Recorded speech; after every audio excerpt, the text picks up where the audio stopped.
Karishma Manzur, candidate for U.S. Senate. Welcome to the show. How are Thank you you? so much. Great.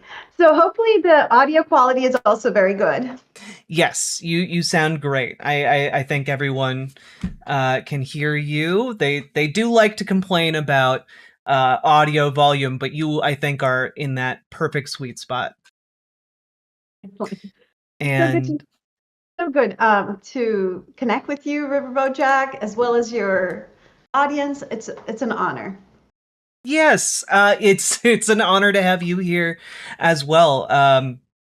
It's you've been a really interesting candidate to just kind of see come onto the scene, and you're really one of those candidates that comes along every not very often, right? Like you're challenging Chris Pappas in the primary for this seat, and it's a pretty substantial challenge. And I wanted to start by asking, kind of like you announced your campaign with a great like 2 minute long video saying, you don't come from money, you don't come with like a famous name, but that you're proof that the American dream is still possible and worth fighting for. And I thought that was noteworthy, especially right now when I think a lot of young people are kind of very pessimistic about the idea of an American dream. Like so many of the people that I know and care for in my life, for example, they're going through their lives in their 30s, sometimes in their 40s, and they're still like, I can't afford a house. Like I this idea of what I was told the American dream isn't real for me. So when you say like that you believe it's still possible, like what is your version of the American dream that you want people to have and believe in? Thank you so much. So I'm going to try to keep it short because that's like an hour-long answer. Yeah. But let me try to give you just snippets of my life, what that means. So I was born in the country of Bangladesh. I lost my dad when I was about 7 years old. He was assassinated. He was a military general. I know what it is like to live under an authoritarian regime where extrajudicial killing is done. And so my family, we were being persecuted, politically persecuted after my father's death. And my mother said the only thing she wanted to do was to get out of the country, but move to the United States.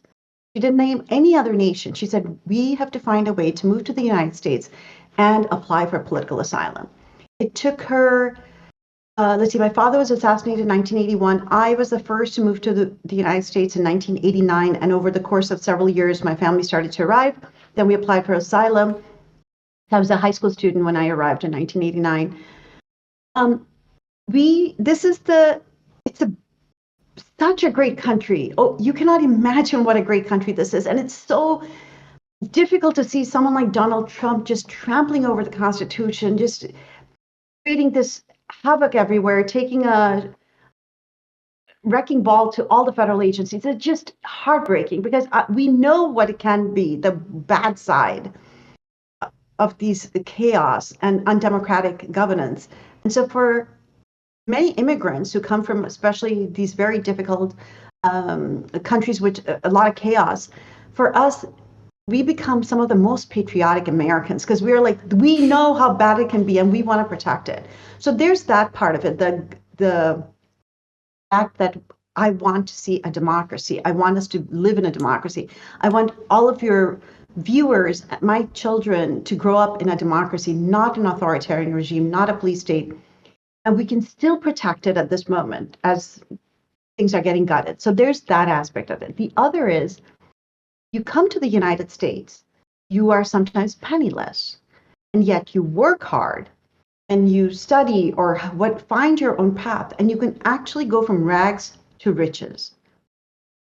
So in my trajectory, I came into high school. My mother was selling everything she could to be able to send us to these schools, pay for the tuition, with the knowledge that she was basically going to be penniless in Bangladesh, but she didn't care. She was going to get us out, get us into the United States, keep us in the school system until she arrived. And then, so once my mother arrived, by then we didn't have any more money. So what happened? We became just an American family that was a working class family. We were living on minimum wage. So back then in 1994, 95, the minimum wage was $4.25 an hour. So I was working 3 jobs, 4 jobs, 7 days a week. There was no such thing as weekday or weekend. You're working. Mm-hmm. We didn't have cars, so I was using public transportation, and public transportation really is bad in so many cities. And who gets impacted? The poorest, the most vulnerable. We ended up buying a car, then we had to share one car with 5 people, always coordinating who's going to drop off, who's going to keep the car, et cetera, et cetera. So that lifestyle, I also understand it. We lived in a 1-bedroom apartment, 5 people. Then we moved to a 2-bedroom apartment, 5 people. Then we moved to a townhouse. So slowly, as we were continuing our education or trying to get a little bit higher paying job, we kept improving, had more money to spend on housing. And then my mother kept saying, the only thing she knows how to help us is through education. So she said, find a way to finish your university. So I graduated high school in 1991.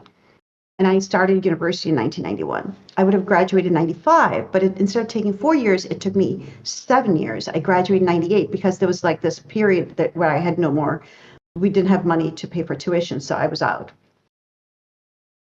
Yet all through that, through coming to this country, working through the immigration system, working at the minimum wage, being out of school, trying to find jobs that would pay our bills, we went from rags to riches. I mean, not very rich, but I mean, I was able to finish my bachelor's degree.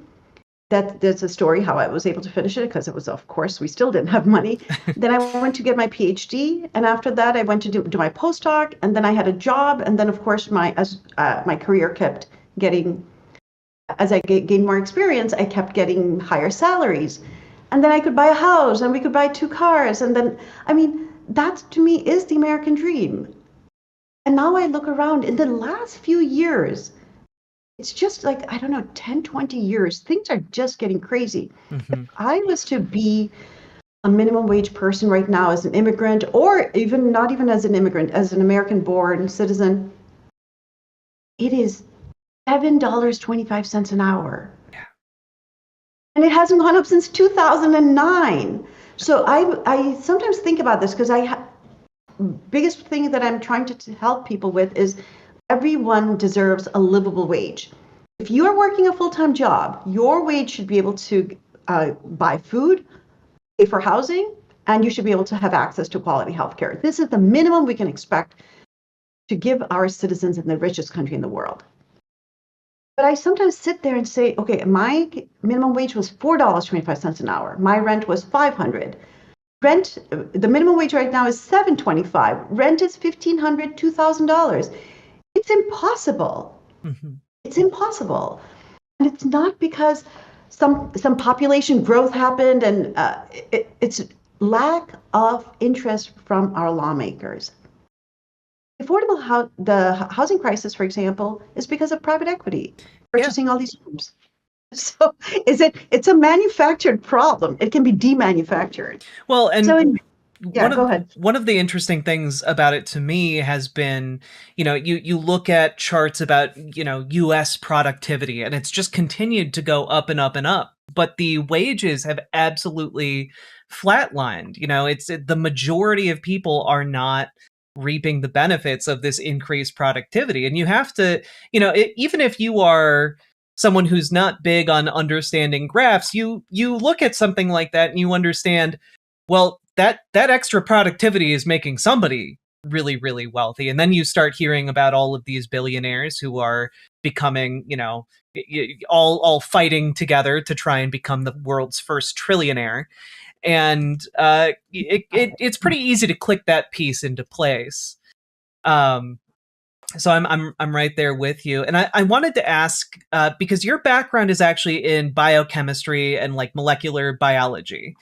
And I wanted to ask, two questions. One, what first got you interested in politics from, an unconventional background that someone might not be like, well, biochemistry and molecular biology to politics, that seems like a big leap. But also, what is your take on like RFK Jr. and the war on science, as it's sometimes called, the mass defunding of all of these really promising technologies like mRNA vaccines? There was just a story recently about mRNA vaccines and cancer treatment breakthroughs, but the current administration seems to be doing a lot of damage in a way that doesn't seem like we're going to be able to recover quickly from. And just wondering your thoughts on that, and potentially ideas on how we recover after this. So I could also use an hour to answer that one. Yes. So I'll just start with the first part of your question.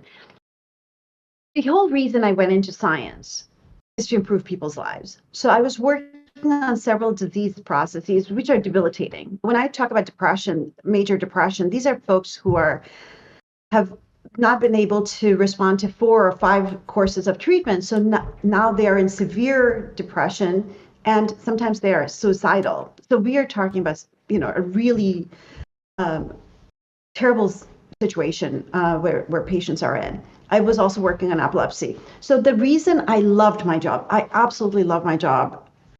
It could be an 8-hour day, a 12-hour day, it didn't matter. Because I kept thinking I'm improving people's lives. I'm doing a little part in trying to improve people's lives. And it was just so gratifying. Several years ago, I started to become more involved in the nonprofit sector here in New Hampshire. So I serve on the board of Open Democracy Action. That's an organization, we are trying to get big money out of politics. So when I talk about big money out of politics as a candidate, it's because I've been trying to get big money out of politics in the nonprofit field. I'm also on the board of New Hampshire Ranked Choice Voting, because that wonderful piece of legislation, if we could bring it to New Hampshire, it would give so much more power to the voters. Absolutely. I used to be on the board of an organization called New Hampshire Peace Action. That's the largest grassroots peace group in the nation. I was part of the New Hampshire chapter. So in the course of all these years in the nonprofit field, which was all volunteer work, no payment, what was I doing? I was advocating for higher minimum wage. I was advocating for climate protection. I was advocating for universal health care. I was advocating for universal childcare. So let me just give you a couple of examples and explain to you my frustration with the political process. So I mentioned $7.25 is the current minimum wage, federal minimum wage, right? And it has been stuck at $7.25 since 2009.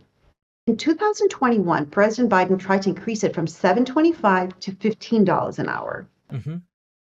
In New Hampshire, we were very concerned that both our senators, even though they're Democrats, that they were going to vote against it because they received money from the National Restaurant Association. Yep. That's a lobbying. Yep. That's a lobbying. What is it? Sorry. Oh, I'm just agreeing with you. You know where the story is going. Yep. Sorry, I didn't mean to interrupt. We could see where this. Yes, we were reading those tea leaves also, and we were very concerned about what those tea leaves were showing us. Here we were, constituents, voters, Democrats, also from other walks of life here in New Hampshire, even labor unions advocating, don't let this once in a lifetime or once in a decade chance to increase minimum wage go to waste. Both of the senators, both Senator Shaheen and Senator Hassan, voted against it. They don't care about our voices. They don't care about the people. First of all, I don't think I have to, people like nonprofit leaders or the members of the state or the labor unions have to tell you what to do that's right for the people. You're there to serve the people. It should be just common sense that here's a chance to increase the minimum wage, and yet you don't do it. I'm talking about the senators. These are multimillionaires. Look at their wealth, at least what they report. multimillionaires, and they didn't have the heart to change a starvation wage to a less starvation wage. Yeah, because $15 isn't even enough right now in many It's places. not. No. Yes. Even 2021, this was not going to be enough.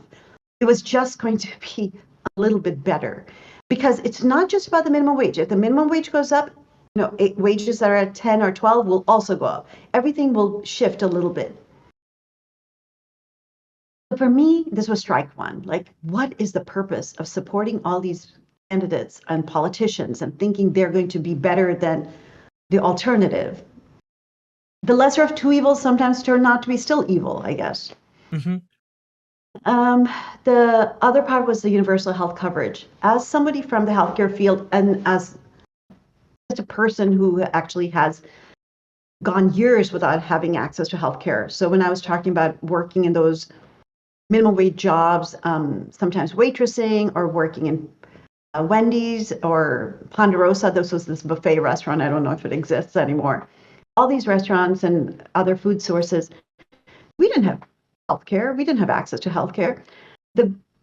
I was in a healthy, my body, was not suffering from any debilitating disease or any kind of chronic illness, but my mother was and my sister was. They didn't have access to healthcare. And yet, so what did we do?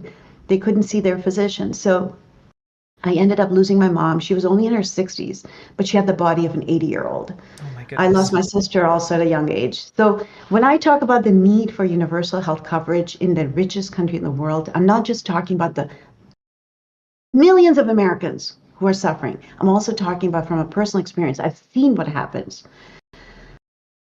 I'm not going to cry. Okay. So then, and yet a fantastic piece of legislation called Medicare for All is available and introduced in the House and the Senate year after year by Senator Sanders and Representative Jayapal. I came to realize that not a single one of our representatives, our federal delegation, so that's 2 senators and 2 representatives, none of them have ever co-sponsored Medicare for All, and all Wow. 4 are Democrats. Not a single Republican ever co-sponsors it, but many Democrats don't. And we just happen to get the 4 worst lot. So for me, that was strike 2. Like, what is going on? What is going on? Who are these people? Who are they serving? What is the purpose of giving you $170,000, sending you to DC, and then you turn out to be not serving in the best interest of our state? With the best healthcare in the world, too. Like the congressional healthcare plan is top notch. Yeah. None of them should receive healthcare until everyone gets healthcare. We should take Agreed. it away. Yeah, agree. Absolutely. Let's do that. And then the third reason, so for me, those were the strike one was the minimum wage, the unconscionable vote on the minimum wage. Second was the universal healthcare. And the third reason was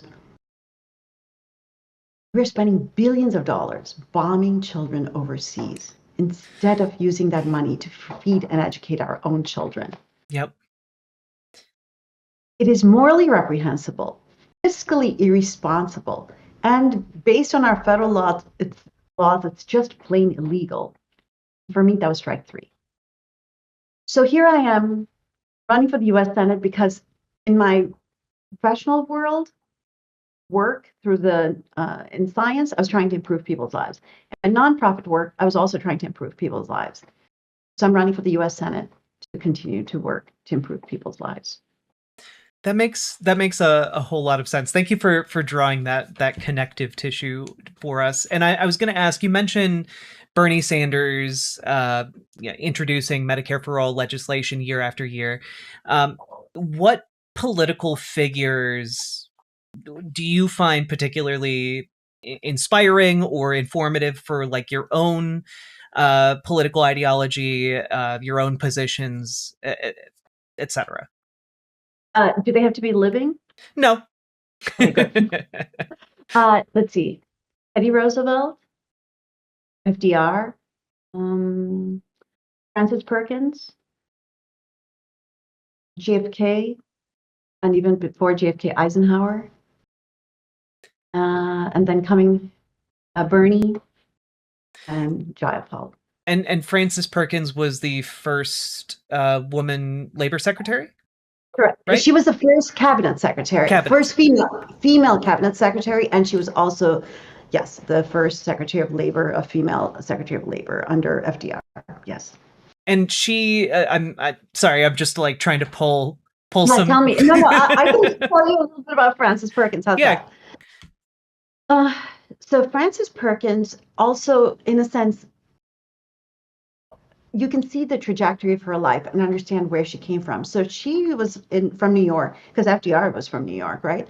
And I believe, if I'm not wrong, if my memory serves me correct, she was present at when the factory was on fire, and the Triangle Shirtwaist fire. Yes, and they could not escape, and so they were having to jump out of the floor, and many of them just died from the fire itself, or they leaped to their death, basically. Either she was definitely in New York at the time, and I don't remember if she witnessed it or she just read about it, and she was horrified at the way we treat our workers. And so she started to bring in lots of ways to protect labor protection laws in New York. And then she was working with FDR when he was a governor of New York. And so when he became the president, she moved to DC with him and became this first female cabinet secretary, and she was the Secretary of Labor. In that short period of time, we got the 8-hour work week, 40-hour work day, 8-hour work day, 40-hour work week, unemployment insurance, Social Security, labor unions were strengthened, Wall Street was regulated, we got a progressive tax code. I mean, they did so much in the FDR's time with Frances Perkins, moving these labor protections forward. I'm a firm believer in strong labor unions. There are many reasons. One is just the dignity of workers. If somebody works a full-time job, they deserve decent wages, they deserve decent working conditions, safe working conditions. They deserve to know that they'll have dignity in their retirement. This is just a normal societal contract that we should have with our workers. We should not abuse them. We should not fire them. And so the other reason why the strength of the unions are so important at the moment is because of the oligarchy. Mm-hmm. So as the labor unions started to get weakened, the billionaire class started to get strengthened. And that wealth transfer that happened from the bottom, the workers, the American families, and the working families to the top is because of the weakening of the labor unions. And of course, tax codes being changed from progressive tax code to progressive tax code. So I would love for us to treat workers the way Frances Perkins and FDR wanted them to be treated. Because what was the end result? That in the 50s, 60s, and 70s, we saw the middle class booming. We saw people who could have a factory job, afford a house, cars, send their kids to public school, public colleges. It was affordable. It was high quality. Why can't we have that again? That's that American dream. We can absolutely have it. It's just because there's no end to corporate greed and there's no end to political corruption. That's the problem. I 100% agreed. I want to ask a few questions about your campaign and some of the challenges that I know your campaign is facing at the moment. With regard to your opponent, Chris Pappas, it would seem one of the initial hurdles is kind of related to that kind of first question I asked you about. You know, you're coming into this without a huge war chest of campaign donations. You're coming into this without a famous name. Chris Pappas has been known in New Hampshire for the last several years in Congress as a representative, and before that was on the executive council.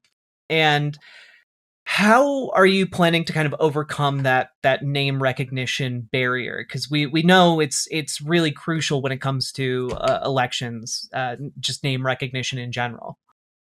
Yeah. So the biggest challenges of a grassroots campaign, like you said, is name recognition and fundraising. Absolutely. right now you're helping me. This interview alone is helping me with name recognition. Every one of these interactions, every one of the influencers and the journalists are giving me a chance to get my name out. I'm going across the state. I go to town halls where maybe sometimes 20 people show up, sometimes 50 people show up. I have virtual events. I'm going to festivals and farmers markets, and Earth Day's coming up, or has been, the celebration started already last weekend. We're going to a lot of these events. We are having conversations with folks, regardless of whether they're Democrats or Republicans or independents, it doesn't matter, rich or old, rich, poor, it doesn't matter. Every single person we're having a conversation with. That is going to be our path to victory. That is going to be how we are going to get the name out and win this election. We have so much support from the grassroots movement. Yes, Chris Pappas and I are both Democrats, and we're both running in the Democratic primary. But both of us actually are prime examples of the existential threat that the Democratic Party is facing. So I'm an FDR Democrat. I am from the base. I represent the base. As the MAGA Republicans or the Republican Party has gone MAGA over the last 50 years, leadership of the Democratic Party has chased the Republicans to the right. That's why there's such a huge difference between the leadership of the party, like Hakeem Jeffries, Chuck Schumer, Jeanne Shaheen, Maggie Hassan, Chris Pappas, and the base. The base does not recognize these leadership and say that they represent them. But the leadership keeps winning some elections by telling us, well, we're the lesser of two evils. That's a terrible way to win an election. You know, you're giving us two bad choices and asking us to pick between evil and lesser than evil. I mean, what is this? And of course, the Republicans are saying the same. You may not like us, but look, the other side is really evil. By doing this, the Republican Party and the Democratic Party, or I should say the establishment of the two parties, are controlling their bases. They're asking us to hate each other, fear each other. But many of these Republican politicians and Democratic politicians are actually answering to the same donor. So Chris Pappas's main donor is AIPAC, American Israel Public Affairs Committee, AIPAC. Yep. Donald Trump's, one of his biggest donors is AIPAC. So when Chris Pappas talks about, oh, I'm going to go and fight authoritarianism, dude, first of all, 7.5 years in Congress, you haven't fought anything. Please. You are taking money from the same donors that benefit from Donald Trump's authoritarianism. What propaganda are you selling us? So as I'm going across my state, I'm trying to explain the difference between a progressive Democrat and a corporate Democrat. So those are the terms I'm using. Some people might call a corporate Democrat a liberal, a neoliberal, moderate, centrist, whatever you want to call them. I just call them corporate Democrats. And the base, I call them progressive Democrats. We are losing so many people from the base. They're just disgusted. They've decided they don't care about the lesser of two evils. They want their own party. So we see a lot of the base have either checked out and don't even come to vote, or they've joined DSA, PSL, these other third parties, Green Party, because they don't care about what the Democratic leadership is offering. And this is why the Democrats may think they have such a great message, but they don't win elections or very big elections because the base is not showing up for them. So Hillary Clinton and Bernie Sanders went up against each other in 2016. I really wish DNC had not stepped in, had allowed the primary process to be fair, because there's a very good chance Bernie would have won that primary election. Yep. And the Democrats would have voted for him, and the base would have come out, the progressives would have come out for him, the independents would have come out for him, because Bernie had already won the New Hampshire presidential primary. And when he won the primary in New Hampshire, so many people came out for him, Republicans, independents, and Democrats. But the establishment Democrats are more afraid of the progressive base and the progressive Democrats than they are of the Republicans, because they know that the progressives will basically overhaul the broken healthcare system, take away all these private health insurance companies, and provide universal health coverage through a program like Medicare for All. Yeah, they're threats to the lobbyists who hang on to Yeah, Washington, yes, D.C. yes. And this is so important for us to explain to people that not all Democrats are the same. It's not all the same. So, for example, from the reason I'm running is because as I'm explaining to people, it's not enough to vote for any Democrat. We have to vote for the right Democrat. So I am the face of my campaign, but behind me are several hundred people who are coming from the peace world, peace activists, nonprofit leaders, environmentalists, high school students, college students, folks who are just so upset with knowing that the housing crisis, the childcare crisis, the healthcare crisis are all manufactured crises because the current set of lawmakers, many of them are Democrats, most of them are Republicans, have not answered to the people, they're answering to their donors. And that is why the problems keep getting worse year after year. So I'm not taking any of that lobbying money.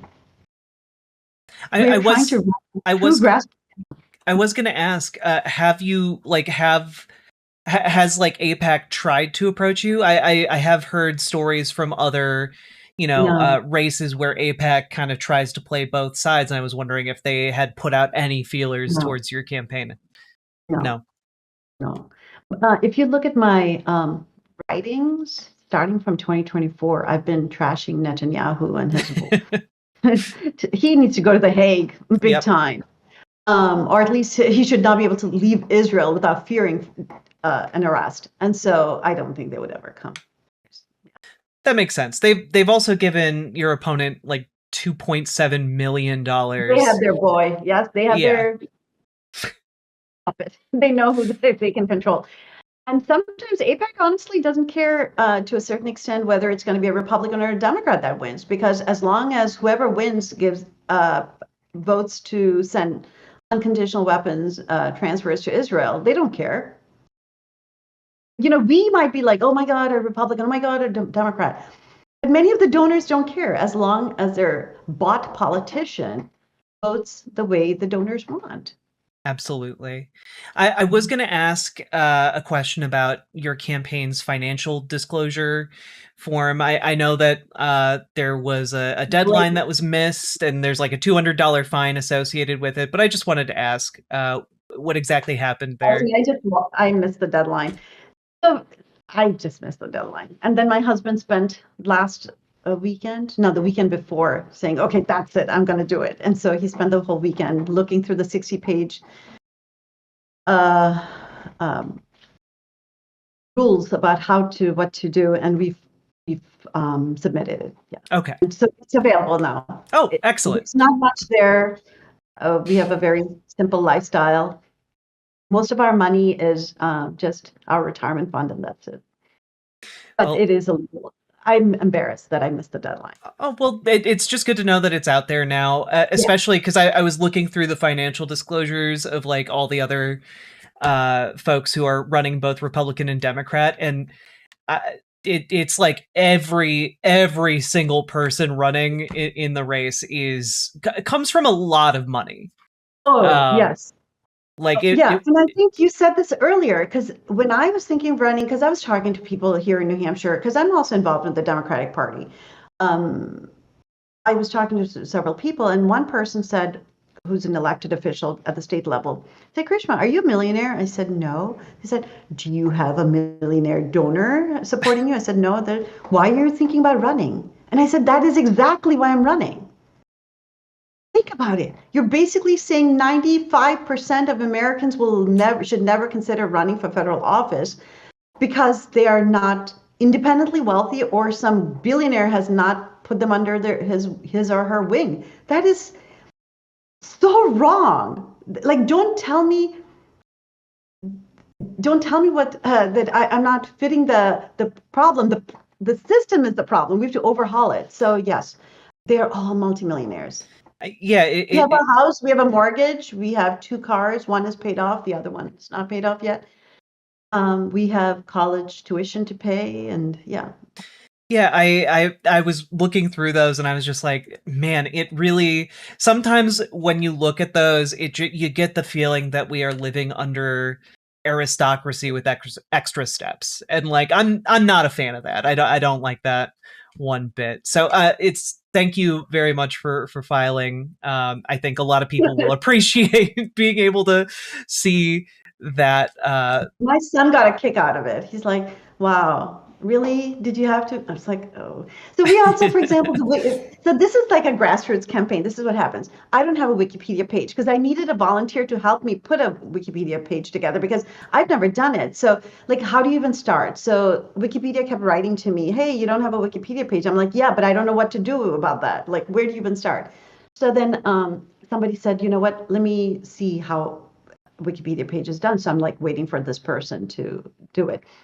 Somebody says, you're not on Ballotpedia. Well, literally, I'm running from town to town on a daily basis, trying to meet with voters. That's where my work should be, right? That's where my hours should be spent. Or connecting with volunteers and trying to figure out how they where should we go? Like which Earth Day event should we go to? Should we have our own Earth Day? These are the conversations we have.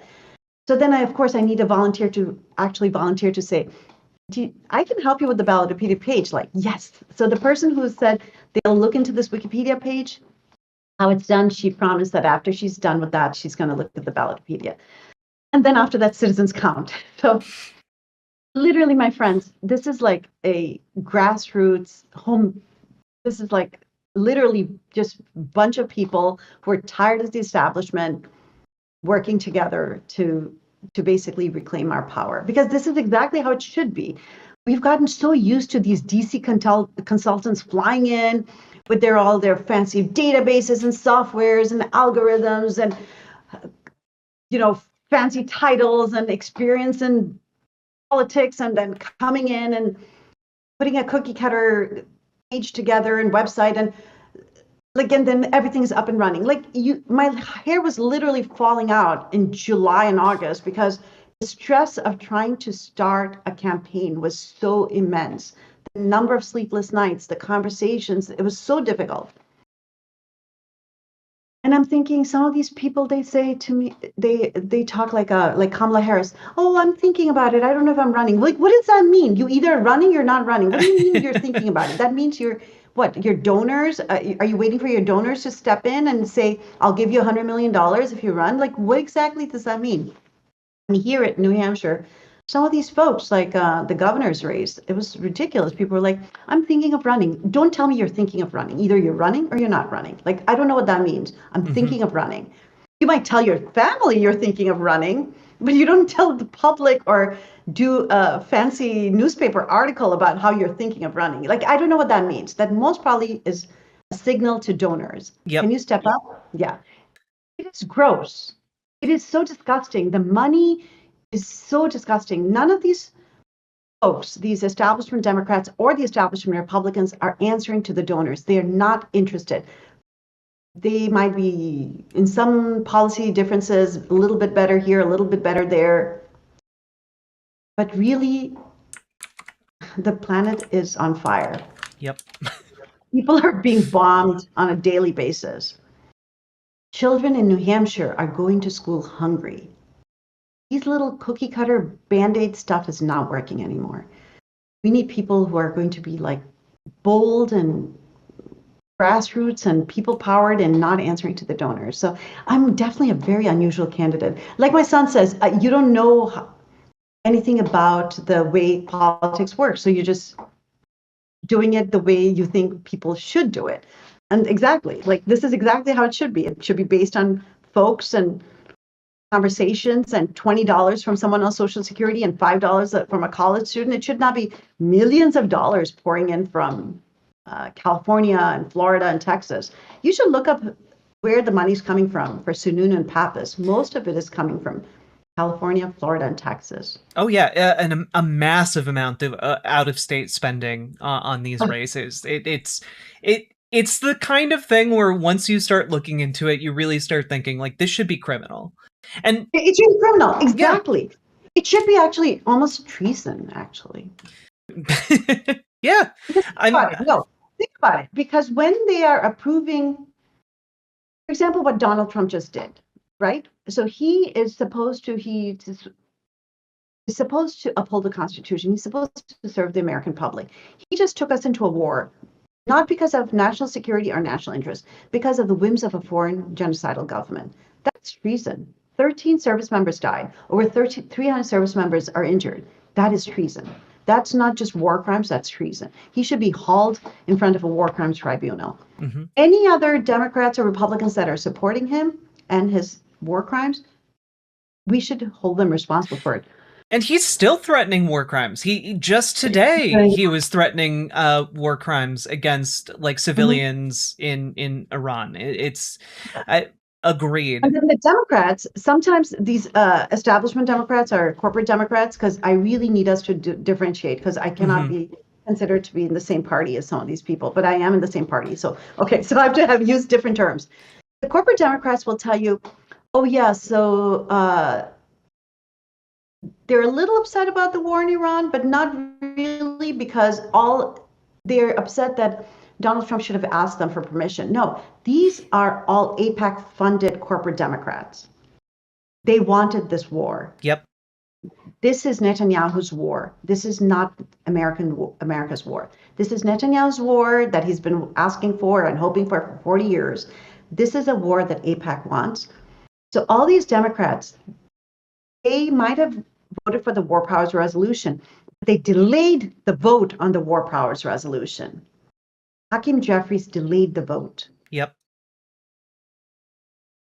They've been trying to torpedo these war powers votes, as far as I can tell. Like, as an outside observer, I'm not, party to any of the insider conversations, but like, I know Chuck Schumer has in particular been, he's been in favor of a war with Iran for a long time. He's very hawkish as regards Iran in particular. And I think that's pretty clear from the anemic response we're seeing from a lot of Democrats in leadership, sadly. Yeah, exactly.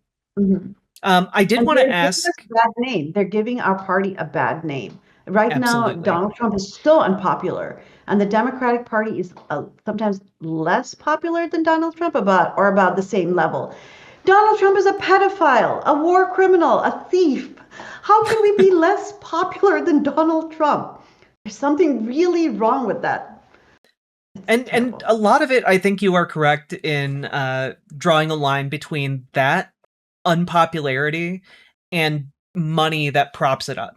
And so I was wondering if you were aware of kind of this initiative called the Montana Plan. It's a suite of legislation for those watching in Montana to try and use the power of individual states to block at least some amount of this corporate money that is being spent from out of state. And I was looking at the Transparent Election Initiative, and it seems New Hampshire is still kind of exploring that. But I was wondering if elected, would that be something you would work together with? I know New Hampshire Representative Suraj Butothoki is one of your early endorsers. I was wondering if you'd be willing to work with state level reps to try and introduce that legislation in New Hampshire. Yeah. So there are a few parts to your question. So let me just tell you, first of all, great job, Montana. You guys are doing great. Good luck. But also Hawaii is also doing it, and several other states are also trying to overturn Citizens United, or at least try to put a check on the corporation spending at their state level. Fantastic idea. Power to them. As U.S. Senator, my top 3 priorities, one of them will be to overturn Citizens United. And in order to overturn Citizens United, we need 66 votes. So I'm going to, so what we're hoping for is that across the country, there are about 130 or so candidates running for federal office, and we've all signed on taking a pledge. So we are called Courage Candidates. We are all promising that the one of the very first things we're going to do is overturn Citizens United, because that has to be done. So I'm hoping that I make it to the Senate, but additional progressives and honest folks also make it to the Senate in this election cycle. And then one of my first tasks will be to strengthen the progressive bloc in the Senate, reach out to Democrats as well as Republicans, and try to find 66 votes to overturn Citizens United. Because interestingly, it is extremely popular policy with the base across the country, regardless of your ideology. Most Americans want big money out of politics. Most Americans want Citizens United overturned. The lawmakers are not listening to the people. Neither the Republicans nor the establishment Democrats are listening to the people. So yes, at the state level, I have not, if anyone initiates it, I don't know did Suraj initiate something? I don't believe so. It was still like an exploratory phase, I think. So what we did do is within the Democratic Party, we have the convention coming up in May. So I am the lead sponsor on 2 resolutions, and Suraj is actually my co-sponsor on both of those resolutions, along with 20 other people. The 2 resolutions one is to get big money out of the New Hampshire Democratic Party primary elections. The other is to get AIPAC out of New Hampshire Democratic Party's primary election. So those 2 resolutions, I submitted it on Wednesday. It's now in the hands of the resolution committee, and hopefully, fingers crossed, that they don't play any politics, and it passes through the resolution committee, and it goes to the the convention in May 16 and gets voted on by the state committee. That sounds excellent. Yeah, so I'm trying already. I mean, this is the thing. A lot of lawmakers might say, "Oh, you know what? The wind is blowing this way. Let me just make some hollow say something that the voters will like." But of course, my record does not show that that's the way I'm going to vote, or if they are already incumbents, their record doesn't show that they have actually voted or enacted those measures. I'm coming from the nonprofit sector. I'm coming from the organization, as I said, Open Democracy Action, and we've been trying to get big money out of politics for decades. I've only been involved with several years, but this is an organization that's been around for about decades, because Granny D. Haddock is a very famous person who, at age 89, walked from California to DC to tell us that big money in politics is the greatest threat to our democracy. And that was even before Citizens United passed. So this is the organization that I'm on the board of. So I'm going to do everything that I can, whether as a regular public citizen, a regular person, working in the grassroots level, trying to advocate to get big money out of politics, whether now as a candidate, talking about getting big money out of politics, also as a New Hampshire Democrat, trying to use the party's process, through the resolution process, trying to get big money out of politics. And then, of course, when I get to the Senate, I'll do the same. That shows track record. That shows consistency and moral standards. Like, for example, my opponent, Chris Pappas, talks about how he wants to overturn Citizens United. But what has he done to overturn Citizens United? Like, is he waiting for someone to introduce the legislation? And he's already in Congress. Like, he's had the opportunity. Yeah, like, dude, like, you've been there 7.5 years. If you haven't done it, why should we send you back? Like, why? Or or what does he talk about? He talks about, oh yeah, money in politics is really bad. You take $2.7 million from an organization that should be registered under FARA, Foreign Agents Registration Act, and their primary purpose is to take U.S. taxpayer money and spend it on bombs for a foreign country. And you're talking about what? Bringing honesty and leadership? 7.5 years of corruption? Tell me how annoying this is. So as a private citizen, I was just listening and going, are we out of our minds? It just felt like a movie. Like, you hear bullshit, you see bullshit, and you're like supposed to still believe that somehow still a system that's working. You're like, no, it's not. I mean, it's like the don't piss on me and tell me it's raining. Like that. Can I use that? Yep, go for it. But like it, you're bringing up Chris Pappas, and one of the things that I found really notable is like you've had several different like meet and greets, town hall type events just this past week, and he is vocally anti money in politics, but he hasn't had an event with constituents in over a year, and I just I found that remarkable, because the only way you can get away with that as a politician is if you have a huge amount of donations coming in, and I don't know that those donations are coming in from his constituents Yeah. when we start meeting with them. It's just like it almost feels like a fiction that we're living in, or dystopia, or like this cannot you cannot make this up, right? How ridiculous this is. His last town hall was March 22nd, 2025. I was there were two town halls on the same day. I went to the one in Stratham, which is the next town over. This is an auditorium, middle school auditorium. There must have been at least 1,500 people could sit there. I think it was a huge auditorium. It was full. People were standing in the aisles, and many people were turned away, because this is March. People are mad. People are angry with Donald Trump and his wrecking ball, destroying all these federal agencies. Doge, remember Doge is in the news at the time. Elon Musk is all day long in the White House. What are the Democrats doing? Our senators, both our senators actually confirmed many of the nominees that Donald Trump is putting through, including Kristi Noem and a few others. Oh, and Marco Rubio. And so anyway, so we're like, what's going on? Who are you? And then Chris Pappas comes out, and he wants to run for the Senate, and he does these town halls. People were so angry with him. What is your job? Why are you there if you're not standing up for people? And so people were mad for various reasons. People were mad also with the fact that he does take AIPAC money, that he has approved billions of dollars of weapons transfers to Israel, that he has not stood up for the LGBTQ community. Mm-hmm. But back in 2024, and you might already know this, stop me if you already know this. No, go for it. Okay. The NDAA bill that came out, which comes out every year, that's the National Defense Authorization Act. Mike Johnson puts in a clause that dependents of service members, if they need any kind of trans health care, it will not be paid. Chris Pappas does not question it, and he approves it.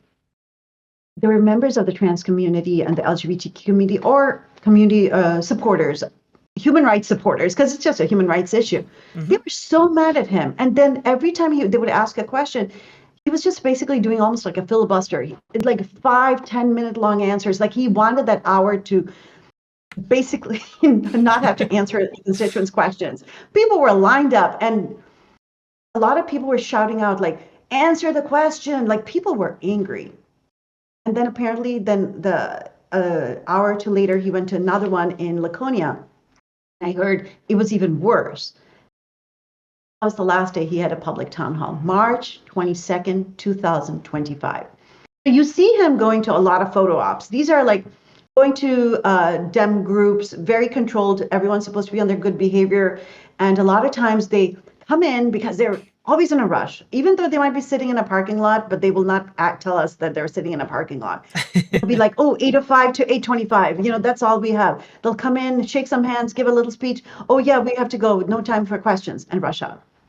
But lots of pictures are being taken, of this little interaction. And then Facebook posts are being made. Oh, look, he was at this event and that event. He went to this small business or that small business. You're trying to represent the people of New Hampshire, and you cannot even meet with the people of New Hampshire. That's something really wrong. That's just, again, I don't even know how. You gave me a really nice way to explain my thoughts. Tell me another one where it's like, what are we doing? Are these supposed to be public service positions where you're supposed to serve the public? You're afraid of the public? Like, I mean, it seems like it's become inverted, where instead it's the public's role to serve him in this case. Yeah, and I think Yes, and there's a really, I'll let you ask the next question, but I hope you will ask me about the arrests. I don't know if you saw that he had people arrested in his office. I saw that he had people arrested in his office. I was gonna ask that as a follow-up, actually. Like he is so anti-interacting with constituents that he has actually had people arrested for trying to meet with him. Let me even take a deep breath because tell me. Okay, that makes no sense. So these 5 constituents, they are not only voters in New Hampshire, part of the Democratic establishment. I think some of them, I don't know if they're necessarily Democrats, but okay, they are members of our community, but they're also community leaders. All of them had their own constituents that were coming to them and were horrified by what was going on in Gaza. This was late 2023, early 2024, and they're hearing their constituents talking about, let's stop the death and destruction. My God, how many people are we going to kill? So then they wanted a meeting with their leader, so Chris Pappas. I don't even want to use the word leader anymore, elected official, because that's not leadership. You're just taking up a spot. Okay.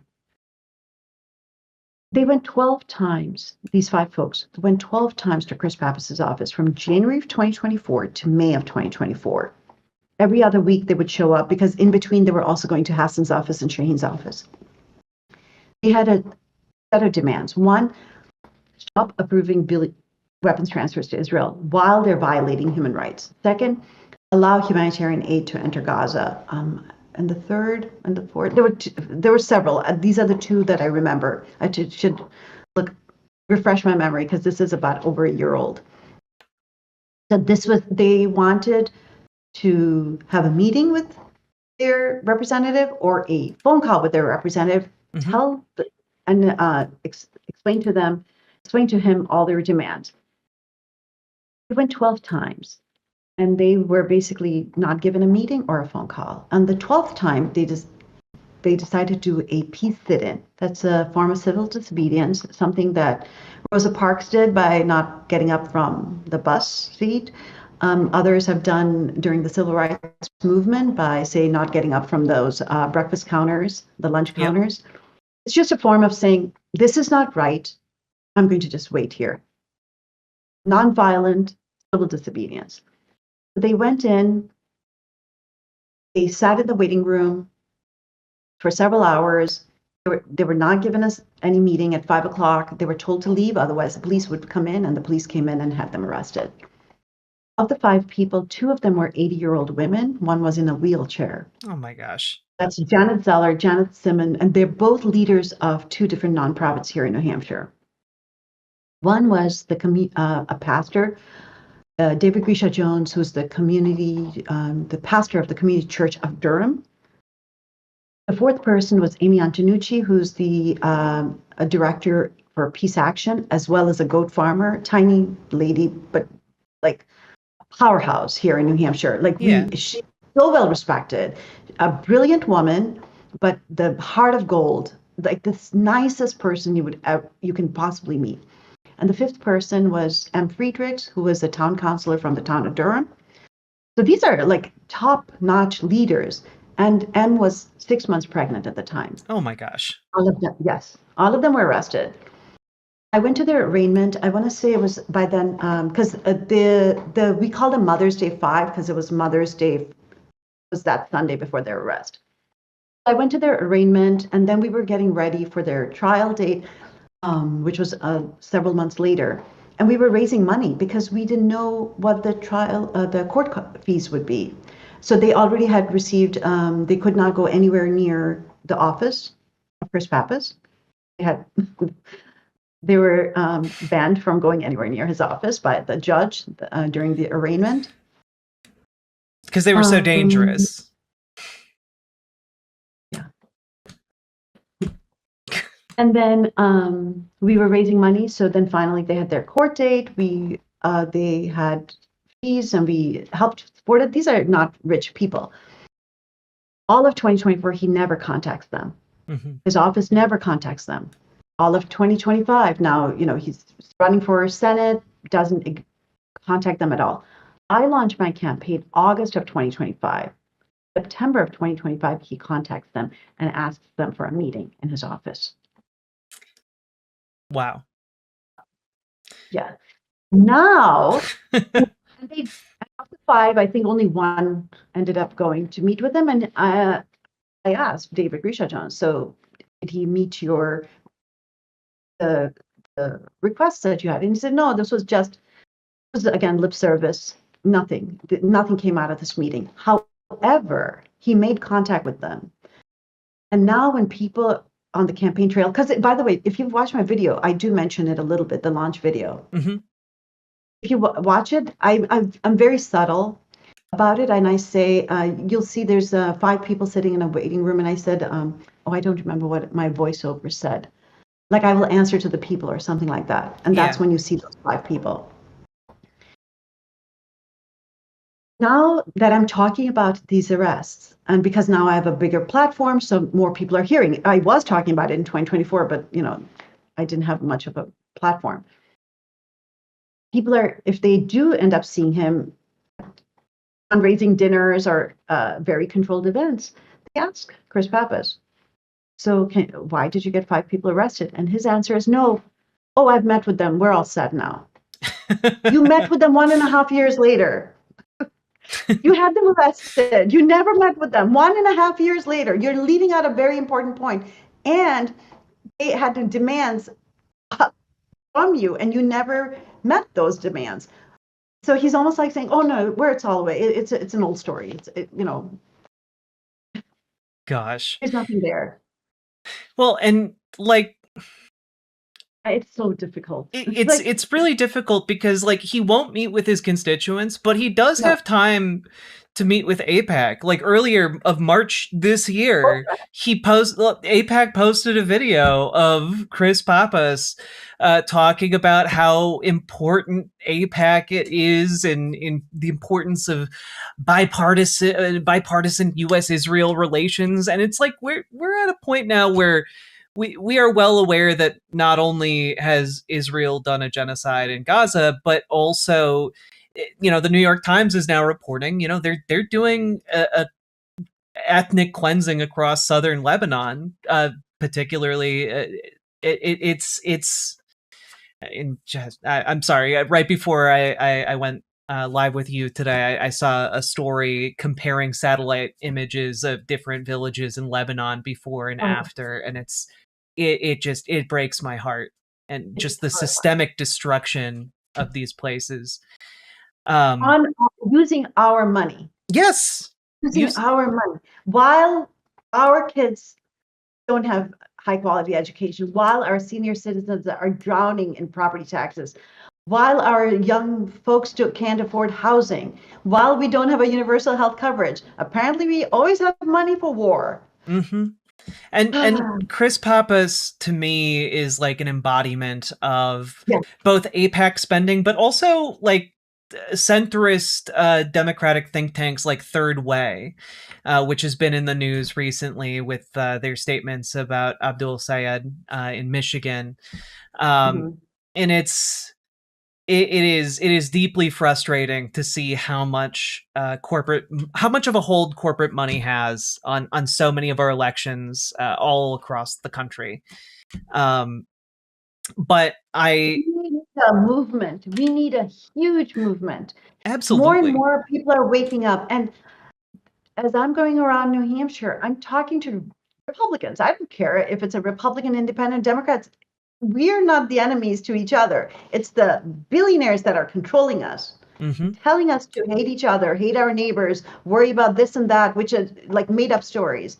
So when I talk to the Republicans and I say, for example, in New Hampshire politics, 50 years, 2 families have controlled our politics for 50 years. It's unbelievable. The Republican Party has been controlled by the Sununu family, and the Democratic Party has been controlled by the Shaheen family. And they treated like family heirlooms, like they decide who will get what positions, who will receive the donor support.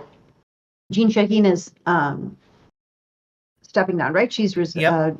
Not stepping down, sorry. She's not seeking re-election. So this open seat is an open seat. You don't get to choose who that seat is going to be filled by. The people of New Hampshire gets to decide. 1.4 million people get to decide who is going to go into that U.S. Senate seat. That's not yours. We elected you. Thank you for your service. You're retiring. Goodbye. And yet she uses every opportunity to say that the next U.S. senator is going to be Chris Pappas.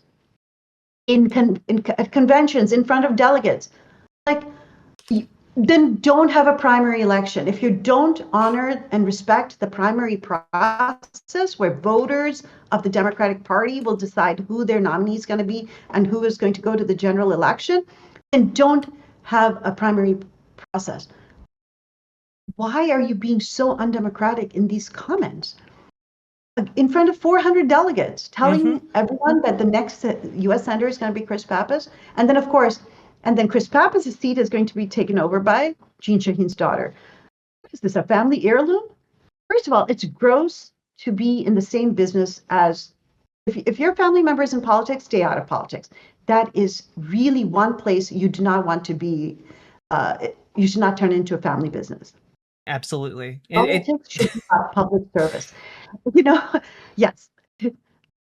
Don't go in. Your mother's there. Stay out of it. Maybe 5-year cooling period, and then try it. Then come in. Come on in. So Jean Shaheen has decided the U.S. Senate seat is going to go to her chosen candidate, and his seat is going to go to her chosen candidate. And we are supposed to be the party that's fighting authoritarianism and trying to save democracy. You can't replace that with nepotism. Like, it doesn't work that way. It doesn't work that way. So anyways, and New Hampshire is really interesting right now. You guys should really come down or come up. I don't know. Where are you actually? I'm based out of Minneapolis. Okay, so come across. Yes. But you did touch on something there about the meeting with Republicans and meeting Republicans where they're at, especially in kind of the online spaces that like I operate in. There's a lot of pessimism regarding, how to move forward in a country where we have like this increased polarization. You have folks who are diehard MAGA. You have, just an erupting fury from the entire, liberal to left, coalition about Donald Trump, with no kings and whatnot. And I was just wondering, how do you see a path forward to reconciliation, de-radicalization, etc., as like we move forward, and like what can we do to facilitate kind of coalition building? Because you mentioned, pointing out to folks that the conflict is not to the left or to the right of us; it's above us. The people pushing us down, the billionaires and 100 millionaires. So I am sharing that message, but already the base is already starting to understand it. So I'm not fighting an uphill battle. There are some folks who don't want to hear it, and that's out. But like the other day, I was out for a walk with my husband, and so he sometimes has business cards in his pocket, in his wallet. So I said, there was a person who was working on his car, and I said, "Oh, do you have a card?" So I stopped by and I said, "May I introduce myself?" And then he wanted to know which party, etc. And we were talking, and he goes, "I'm a Republican turned independent. I might not be your voter." And I said, "No, you are my voter, because it's not about the party anymore. Do you believe that we deserve access to high quality healthcare and that we deserve universal healthcare in this country?" And he goes, "Yeah." And I said, "Do you believe we should stop spending billions of dollars of weapons for genocide and instead use it to feed and educate our own children?" He goes, "Yeah." We're aligned. And he goes, "Okay, I think I'll vote for you." It's really not rocket science. We have so much in common with each other. What are we asking for? Peace and prosperity for ourselves, peace and prosperity for the rest of the world. There are some extremists in both parties, but most of us, we just want to get up, have food in our fridge, have a nice breakfast, go to work, go to school, and then come home, have a weekend or time off and enjoy time with our family and friends. We're not really asking for much. And if first, God forbid, if we need some sort of a medical emergency or we need access to healthcare, we receive it. Everyone wants it. Republicans want that. Democrats want that. Independents want that. We don't want wars. We don't want people to be poor on our streets here in New Hampshire or across the country. We don't want people to not have access to mental health care. We don't want people not to have access to cancer treatments. We want people to live a prosperous life. And this is not that difficult in the richest country in the world. It's not a scarcity of resources. It's actually an issue of priorities. And that's what we have to work on. I love that answer. All right, I'm going to list just a handful of different policies, and I just love to hear whether you support or oppose them, just thoughts on them, just in general. What is it? One word answers, or it can be sentences? It can be sentences, but let's try and keep it like relatively short. Okay. Medicare for all. Yes. Support. Postal banking. Yes. Yes, God. That's another way where they're taking our money. Yes. I will tell you from my personal experience. I had problems with banking because when you are making minimum wage and you need to have a bank account because that's the only way to cash your checks, my God. And then you write a check hoping, my God, please don't let that money hit that bank until my paycheck gets there. And then you go into overdraft. It's terrible. The whole concept of overdraft and charging people for not having enough money, who's getting hurt? The poorest. We are abusing the poorest. I love the concept of postal banking.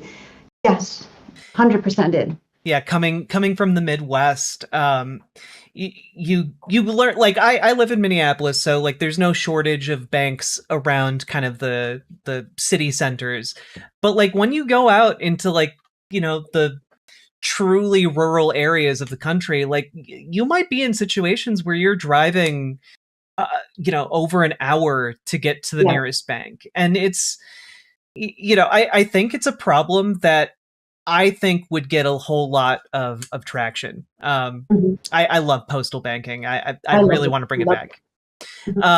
Worker right of first refusal. It's a proposal Bernie put out in 2019 where a company a private company that wants to get sold first has to be offered to its workers to buy collectively. And just wondering your thoughts on that. Fantastic idea. Absolutely. Fantastic idea. Give the power back to the people, the workers. Yes. A national housing first program. I don't know how does that work? Essentially federal funding for state level housing first initiatives. Oh, yes, of course. Okay. Yes, absolutely. Of course, we need to fund HUD adequately. That's the Housing and Urban Development. We absolutely have to fund it and bring back affordable housing. We have to build housing units, but they have to be affordable, not $1 million homes. And in order to do that, we need federal government to step in and give incentives to developers. Another one that might be a little bit out of left field, resurrecting the Public Works Administration. When was that? That was a New Deal program that built sewers, schools, hospitals, dams. It was originally designed to employ people across the country, and then it got phased out with war production during World War II. But a lot of the stuff they built is still used. Yes, in New Hampshire, that's our plumbing is actually from that period. Yes, from that public works project. So, in order to, for example, many of our pipes are bursting, many of them are contaminated. I think I looked up a study. It was only going to cost us maybe about $500 million to fix up a lot of these post-Second World War plumbing. So yes, we definitely have to bring back all these wonderful pieces of legislation and agencies. Yes. And another one, and then I'm interested to hear your take on what method you would use if you do support it. But Supreme Court reform. So I'm not for adding to the Supreme Court. We need strong ethics rules, but we need to enforce those ethics rules, and we need term limits. Mm. Okay. I don't know the term limits that I think would be a great idea. It could be by age, but I think that's ageism. I would rather do it by 18-year term limit, and that's enough. Thank you for your service. Move on. I can get behind that. And I wanted to kind of round things out. What policies are you most excited about? Just full stop. Just full stop. Giving you the floor to talk about something you're excited about policy-wise. Medicare for all. We need that so badly. We lose about 50,000 Americans each year from lack of health insurance or underinsurance, and that is unconscionable. There are 33 developed nations in the world, and of them, 32 offer universal health coverage. Only one doesn't, and that's us. So we absolutely have to provide universal health coverage. Universal child care is also so important. Right now, there are so many families, they need to go to work, whether it's a single parent or a double parent household or other non-traditional family structures, but they can't find quality health childcare, or they can't afford it, and that's unconscionable. So we have to provide universal childcare for that's affordable, and that'll also help maybe cut down the cost of childcare to less than 7% of someone's income. Absolutely. We also have to start funding our research programs. You did talk a little bit about it, but we didn't end up answering. I think you had asked about RFK. Yeah. So I think we moved on because so much going on. So many. It's okay. But since you are giving me this opportunity, so I'm a scientist. My PhD was funded by NIH. My postdoc was funded by NIH. The cuts to NIH are so short-sighted. We are basically impacting a whole generation of scientists. My daughter wanted to look at two possible career tracks. One was to law school, one was to the science program, to PhD. She's still in college, and she decided there's no way she can consider going into research because she sees all the people coming out of college, and there's not enough research opportunities out there. Yep. Or people who are receiving their PhD, there are not that many postdoc opportunities out there. It's unconscionable. You're destroying a whole generation of scientists. People should care about science and scientific field because that's where all the innovation happens. Whether it's a physicist or a biochemist, or a computer scientist, that's where we are a leader still, but we are losing ground to China and other countries because we are being short-sighted by the current administration that's funding war instead of science. So we definitely have to provide for our people, but we also have to be far-sighted and go back to being a leader in medical research and science and technology. Absolutely. What are your opinions on if getting any of these passed? If there was, if the filibuster proved to be a hurdle to overcome, would you be in favor of getting rid of the filibuster in order to accomplish these? Oh my God. I know it's the big question. Yes, it's such a bad. Yes, it's a great idea, but my God, both the ways it's a bad idea. To keep it is horrible. To get rid of it is so scary. I'm going to say at this moment, I do want to get rid of the filibuster. Yeah. Okay. All right. Well, I think I've already gone at least 20 minutes over what I told your team. But thank you. No, thank you so much for making time. I really, really appreciate it.